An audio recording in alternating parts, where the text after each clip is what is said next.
You guys seemed to really enjoy my previous Dune building tips videos, and it seemed you wanted more, so here are 5 more tips you can use to make beautiful builds in Dune Awakening.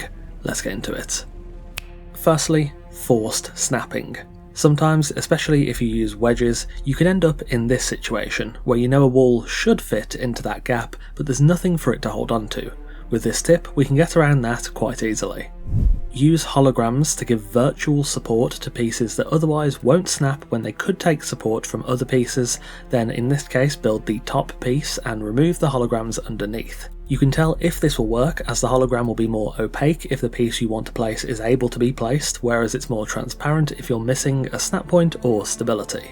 There are multiple different ways you can implement this on a case-by-case basis, but it really is that simple. If you know something should be able to snap into a certain place, but the game won't give you the correct snap point for it, use holograms to force that snap point to appear, and then you can get rid of the holograms after the piece is built.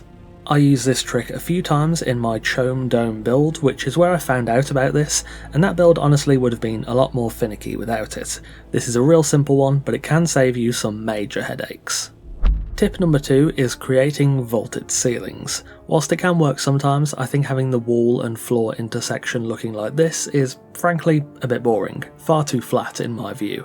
Well, if you're not using it, we can do something quite interesting with that dead space. Grab some roof pieces and place them underneath the ceilings to add curvature and shape. Full disclosure, roof pieces can sometimes clip through to the upper floor. This can have no effect, or it can create a small bump depending on the roof piece you're using. In the case of the latter, buffer the roof piece with a half wall and you'll smooth out that issue on the floor above with no ill effect. You can also buff out hard stops with inverted wedges or roof pieces, or taper them into roof corners or wedge turns. This is another simple yet highly effective tip, great for getting extra shape and style on otherwise plain interiors. Depending on the roof pieces you use, you can end up with vastly different aesthetics and levels of flexibility, so make sure you experiment and try out different things. Tip number 3 is a great one for builders that struggle with that initial idea. It's something I've done a few times, and it's called trimming. Trimming is the process of taking a raw shape like a cube and shaving it down piece by piece into a more visually appealing design. Doing this is stupidly simple. Build your base to the rough dimensions you want and fit the resources and workstations you need first, even if you've just built a big box, and then work on trimming it down to size. Remove segments, add roofs, balconies, doors, all that jazz until you're happy.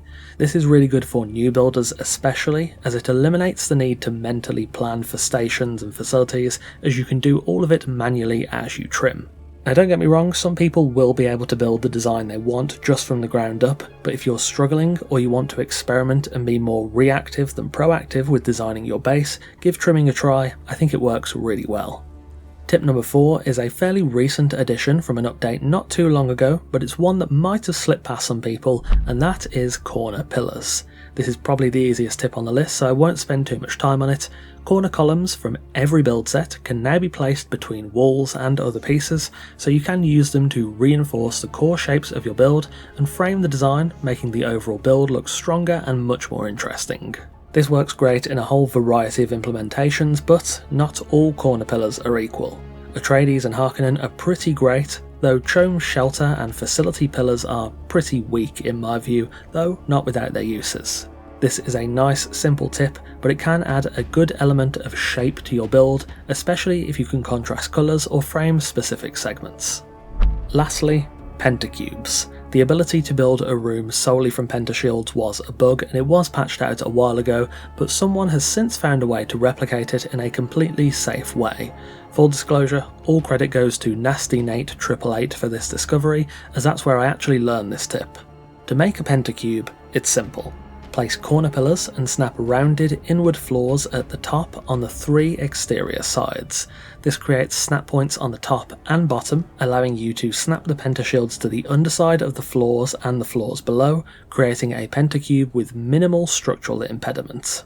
Given the history of Pentacubes, I was a touch concerned this might be regarded as an exploit, but I've checked with funcom, this is not regarded as an exploit, so it is safe to use in-game without any worry of unintentionally abusing a bug or creating something that may get removed in short order in the future.